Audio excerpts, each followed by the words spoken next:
السلام علیکم رہی تو لگتا ہے مجھے پھر سے ویڈیو سٹارٹ کرنا پڑے گا.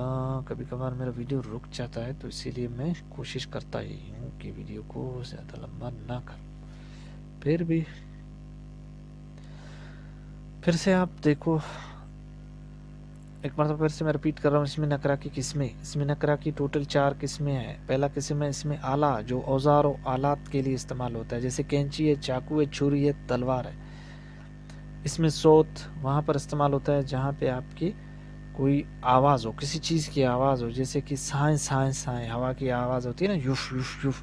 کائیں کائیں کائیں, کوے کی آواز آپ نے سنی ہوگی. چھم چھم چھم چھم, بارش کی آواز. ہوٹروں کبوتروں کی آواز. ٹھن ٹھن ٹھن, گھنٹی کی آواز. کوکو کوئل کی آواز. تو یہ اس میں صوت میں ہے, آپ کی کسی چیز کی آواز کو ظاہر کرے. اس میں مسخر, اس میں تسخیر کو کہتے ہیں, یعنی کہ اس میں وہ اسم جو چھوٹا پن کو ظاہر کرے, کسی کی چیز کی چھوٹا پن کو ظاہر کرے. جیسے کہ دیگ ہے, بڑا دیگ ہوتا ہے تو دیگچی چھوٹا ہوتا ہے. باغ بڑا ہوتا ہے تو باغیچہ چھوٹا ہوتا ہے. پیالہ بڑا ہوتا ہے تو پیالی چھوٹی ہوتی ہے. غالیچہ بڑا ہوتا ہے, غالیچ یعنی کہ قالین تو غالیچہ ہوتا ہے. بچونگڑا ہوتا ہے, ڈبیا ہوتا ہے, ڈھولک ہوتا ہے, مردہ, پگڑی, تو یہ سارے چھوٹے ہوتے ہیں. اسم مکبر وہ اسم نکرہ ہے جو کسی چیز کی بڑک پن کو ظاہر کرے, جیسے کہ شہنشاہ, بادشاہ کو شہنشاہ بنا دو تو شہنشاہ بن جائے گا. شاہتوت, شاہتیر, شاہرگ, شاہسوار, شہزور. شہ پر چھوٹا ہے تو کوئی اور آواز جوڑ دو تو شہ پر بن جائے گا. راج ہے تو مہا لگا دو تو مہاراج. اٹھر, پتھنگڑ, گڑ میں پتنگ لگاؤ تو پتنگڑ. اس طرح پتنگ سے پتنگڑ, پتنگ چھوٹا ہے, پتنگڑ بڑا ہے. اس میں ظرف وہ اسم نکرہ ہے جو کسی جگہ یا وقت کو ظاہر کرے, جیسے کہ دفتر ہے, اسکول ہے, کارخانہ ہے, صبح ہے, شام, آج کل. اب اسم ظرف کی بھی 2 قسمیں کہتا ہے, ایک ظرف مکان ہے, دوسرا ظرف زمان ہے. اب ظرف مکان کون سا ہے اور ظرف زمان آپ کا کون سا ہے؟ 4 قسمیں تھی اسم نکرہ کی. کون سی قسمیں تھی؟ اس میں مکبر, اس میں ظرف, اور اس میں آپ کا اور کون سا تھا, اس میں اعلیٰ, اس میں صوت, اس میں مسخر, اس میں مکبر, اس میں ظرف.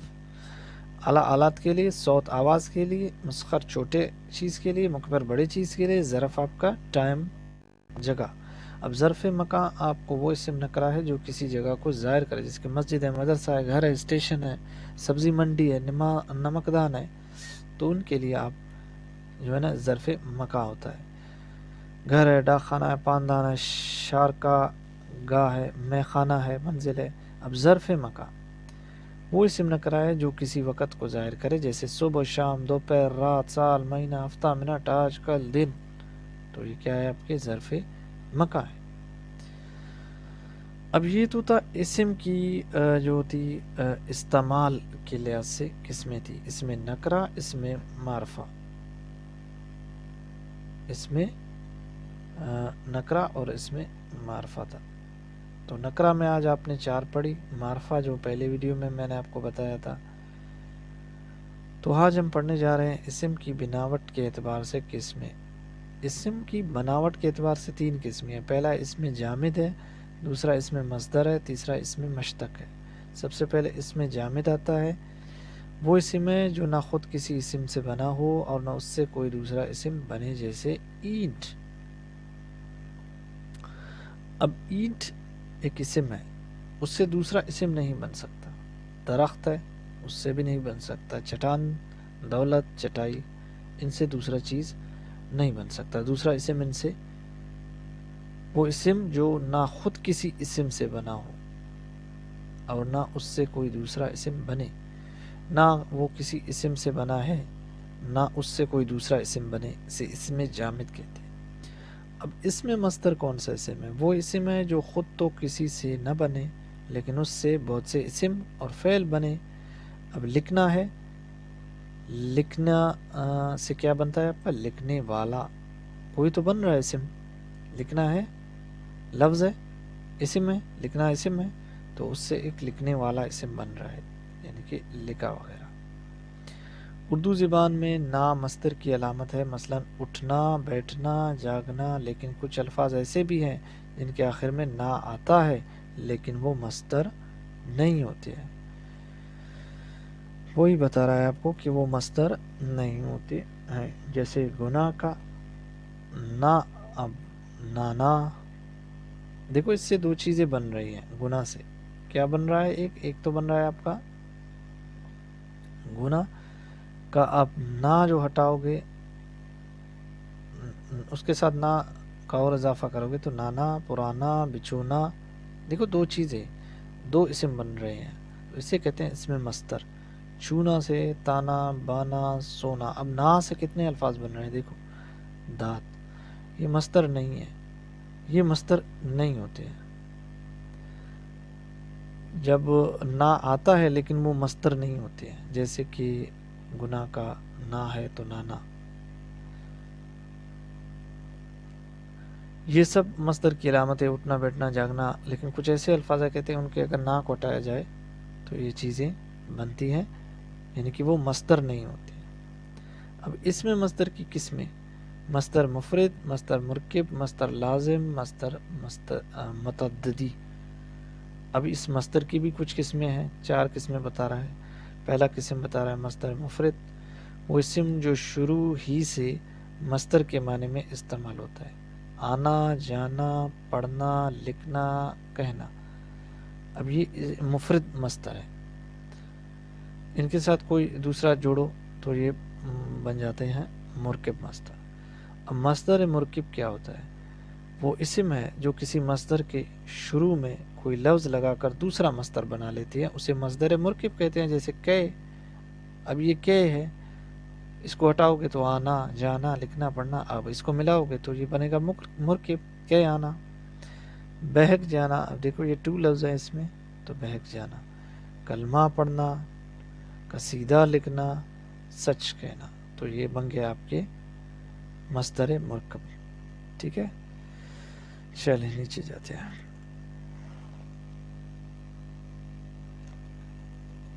اب مصدر لازم کیا ہوتا ہے وہ دیکھتے ہیں۔ مصدر لازم آپ کا ہوتا ہے وہ مصدر ہے جس سے بنے ہوئے تمام افعال لازم ہوں، وہ فعل جو صرف فاعل کو چاہیے فعل لازم کہلاتا ہے۔ اب کوئی ایسا کام ہے جو صرف اور صرف فاعل کو چاہیے تو اسے کہتے ہیں مصدر لازم، جس مصدر سے یہ فعل بنے گا وہ مصدر بھی لازم ہوگا، جیسے آنا، جانا، چلنا، دوڑنا، ہنسنا، رونا، بھاگنا، سونا، جاگنا اور چلنا کودنا وغیرہ سب مصدر لازم ہے۔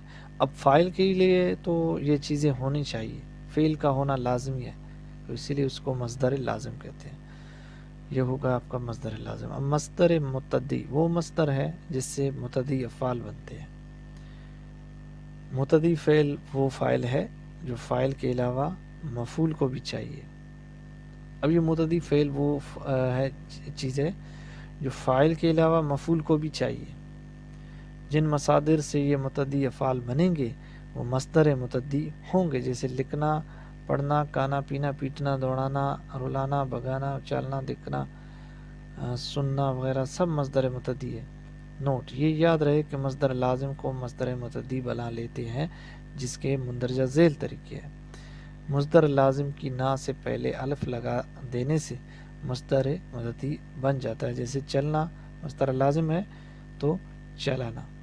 اب دیکھیے، اب اس میں کیا کیا، الف لگایا ہے تو اسے مصدر متعدی بنا گیا ہے، چلانا، یعنی کہ یہ کیا کرتا ہے، یہ مفعول جو ہوتا ہے جس پر کام ہوتا ہے اس کو بھی یہ چیز چاہیے، مصدر متعدی بن جائے گا۔ ہنسنا مصدر لازم ہے، لازم سے ہنسانا کیا ہے، مصدر متعدی بن جائے گا۔ جب ہنسنا ہے، جب ہنسانا ہوگا یعنی کہ اس کو کیا ضرورت ہوگی، ایک فاعل کی ضرورت ہوگی، یعنی کہ مصدر لازم سے ہی ہم الف لگا کے، ایک رول ہے، الف لگا کے ہم کیا بناتے ہیں، مصدر متعدی بناتے ہیں۔ مصدر لازم کے دوسرے حرف کے بعد الف لگا دینے سے مصدر متعدی بن جاتا ہے، جیسے اچلنا سے اچالنا متعدی بن جاتا ہے۔ مصدر لازم کے دوسری حروف کے بعد یہ چٹے ری لگا دینے سے مصدر مددی بن جاتا ہے، جیسے سمیٹنا سے سمیٹنا، سکڑنا سے سکیڑنا، اب یہ لگائیں گے تو سکیڑنا بن جائے گا، تو اسے کہتے ہیں مصدر متعدی. ٹھیک ہے، تعارف کیا تھا اس کا؟ اس سے متعدی افعال بنتے ہیں، متعدی الفاظ بنتے ہیں، اور متعدی فعل وہ ہے جو فاعل کے علاوہ مفعول کو بھی چاہیے. اب میں فاعل ہوں تو میرا جو مفعول ہوگا اس پہ میں کام کر رہا ہوں اس کو بھی وہ چیز چاہیے. اب آتے ہیں اس میں مشتق پر. وہ اسم ہے جو خود تو مصدر وغیرہ سے بنے لیکن اس سے پھر کوئی لفظ نہ بنے، جیسے لکھنا سے لکھنے والا، اس سے مزید اور لفظ نہ بنے. لکھنے والی، لکھا ہوا، لکھتا ہوا الفاظ بنتے ہیں لیکن آگے ان سے کوئی لفظ نہیں بنتا. اب لکھنے والا سے آگے کوئی لفظ نہیں بنے گا، لکھنا سے بن رہا ہے جو خود تو مصدر وغیرہ سے بنا. اب مصدر سے ہی لکھنا ہے تو لکھنے والا، یہ اس میں مشتق ہو گیا آپ کا، لیکن اس سے کوئی دوسرا لفظ نہ بنے. اب اس میں مشتق ہے، اس کی بھی کچھ قسمیں ہیں. اس میں فاعل ہے، اس میں مفعول ہے، اس میں عالیہ، اس میں حاصل مصدر، اس میں معاوضہ. تو سب سے پہلا ہے آپ کا اس میں فاعل.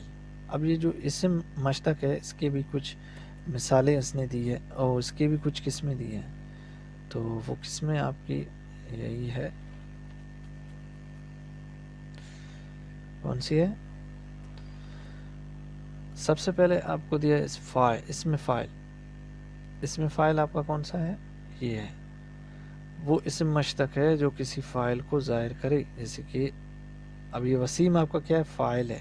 اب یہ لکھنے والا آپ کا کیا ہے؟ یہ اسم فاعل ہے، یعنی کہ فاعل کو مطلب ظاہر کرے، جو کسی فاعل کو ظاہر کرے.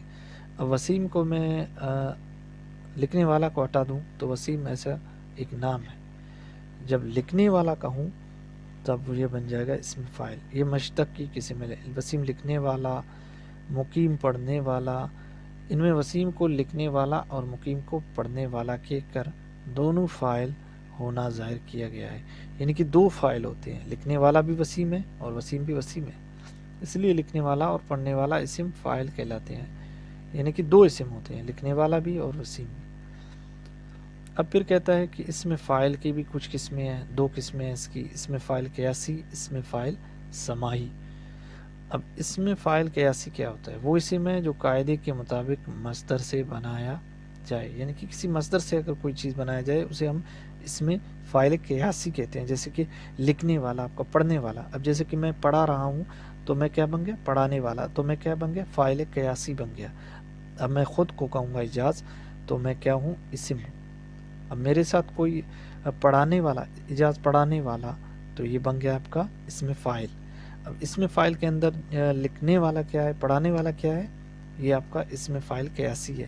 اور اسم فاعل سماوی کیا ہے وہ بھی میں آپ کو بتا رہا ہوں.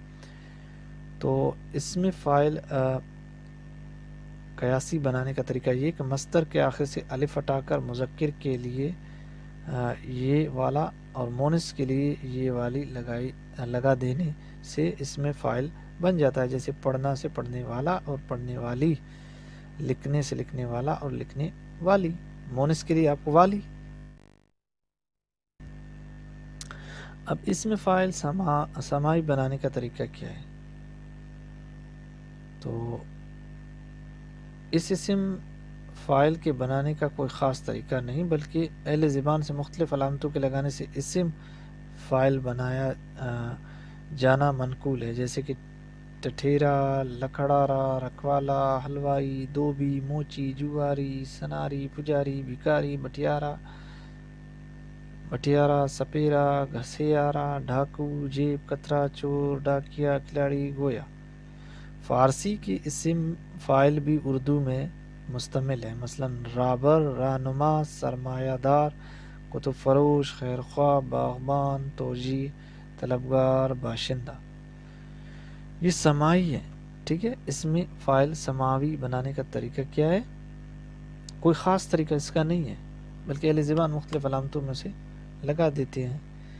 دانشور، جادوگر، گھڑی ساز، خدمتگار، پیروکار. عربی کے اسم فاعل عربی کے اسم فاعل. تو کہاں پر تھے ہم؟ کدھر گیا؟ ہتھیارا ڈاکو جو کترا وغیرہ. فارسی کے اسم فاعل بھی اردو میں مستعمل ہے، مثلا رہبر، رہنما، سرمایہ دار، کتب فروش، خیر خواہ، باغبان، توپچی، طلبگار، باشندہ. اب عربی کے اسم فاعل اردو میں بھی استعمال کیے جاتے ہیں. فاعل کے وزن پر آنے والے خادم، حاکم، عادل، رازق، خالق، تو یہ سارے کیا ہے آپ کے اسم فاعل سماعی ہے. ان کے بنانے کا کوئی خاص طریقہ نہیں ہے، بس ان زبان سے نکالا جاتا ہے. مفاعل کے وزن پر آنے سے کیا ہوتا ہے؟ ملازم، یہ مفعول بنتا ہے، محافظ، مجاہد، مسافر، مناظر. اب مفعول کے وزن پر آنے والے مونس، محسن، معجد، مشفق، یہ بنتے ہیں آپ کے کل ملا کے اسم فاعل سماوی. اب آتے ہیں اسم فاعل اور فاعل میں فرق کیا ہے بھائی؟ ان دونوں میں کیا ڈفرنس ہے؟ تو پہلا یہی ہے، اسم فاعل اور فاعل میں فرق یہی ہے کہ اسم فاعل بنایا جاتا ہے لیکن فاعل بنایا نہیں جاتا، بلکہ اس سے تو صرف فعل واقع ہوتا ہے. اب میں فاعل ہوں، مجھ سے کوئی کام واقع ہو رہا ہے، لیکن اسم فاعل سے ہم کوئی چیز بنا سکتے ہیں، جیسے کہ جاز لکھنے والا ہے، کوئی سینٹنس بنایا جا سکتا ہے. اب اسم فاعل وہ ہے جو فاعل کو ظاہر کرے، جبکہ فاعل کام کرنے والے کو کہتے ہیں. جس کہ میں کام کر رہا ہوں، آپ کو پڑھا رہا ہوں، تو میں فاعل ہوں. لیکن اسم فاعل وہ ہے جو فاعل کو ظاہر کرتا ہے، جیسے کہ میں لکھنے والا. نمبر 3 ہے، اسم فاعل کو فاعل کی جگہ استعمال کر سکتے ہو. اگر میں کہوں کہ میں پڑھانے والا، تو پڑھانے والا. لیکن فاعل کبھی اسم فاعل کی جگہ استعمال نہیں ہو سکتا. جیسے لکھنے والے نے خط لکھا، یہاں لکھنے والا اگرچہ اسم فاعل ہے لیکن فاعل بنا ہوا ہے. اب لکھنے والا نے خط لکھا، پڑھانے والے نے پڑھایا، تو فاعل ہمارے پاس آلریڈی ہے. تو لیکن ہم نے کیا کیا ہے، اگرچہ اس میں فاعل ہے لیکن فاعل بنا ہوا ہے پہلے سے وہ، لیکن فاعل کبھی اسم فاعل کی جگہ نہیں استعمال ہو سکتا. جیسے کہ میں لکھنے والے نے خط لکھا، اعجاز لکھنے والے نے خط لکھا، اس طرح آپ نہیں کہہ سکتے. آپ کہہ سکتے ہو لکھنے والے نے خط لکھا، جو بھی. چلیے جی، اس میں مفعول پر آتے ہیں. اب اس میں مفعول، اس کی دوسری قسم ہے، ہم یہاں سے کل سٹارٹ کریں گے. ٹھیک ہے، اس میں مفعول سے یہاں تک ہم نے آپ کو پڑھایا. اس میں مفعول اس کا آتا ہے، اس کو ہم کل سے سٹارٹ کریں گے. ٹھیک ہے بابو، بہت ہو گیا، ملتے ہیں کل انشاءاللہ. اللہ حافظ.